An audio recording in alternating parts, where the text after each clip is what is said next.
In today's video, I'm going to teach you how to connect Google Forms to Google Sheets. If you've ever wanted your form submissions to land neatly in a spreadsheet where you can sort, filter, and analyze them, this is the simplest way to do it.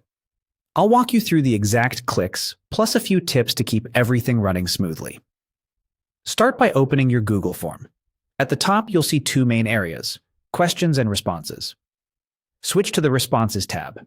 This is where you can view summaries of answers, but more importantly, it's where you'll link the form to a spreadsheet so every new response is captured automatically.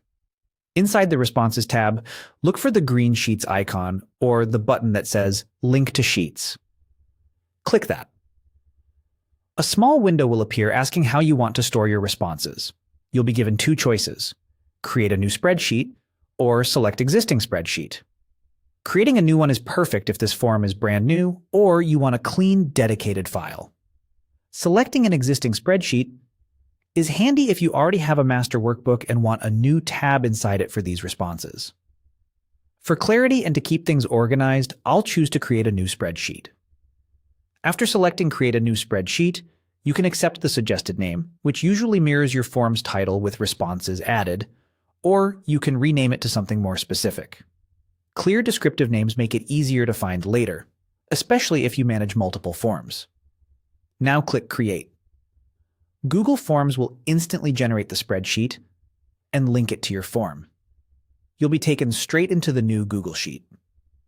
Here's what you'll see. The first row contains column headers such as timestamp and the titles of your form questions. Each time someone submits the form, a new row will appear with their answers. This happens automatically, so you don't need to copy or paste anything.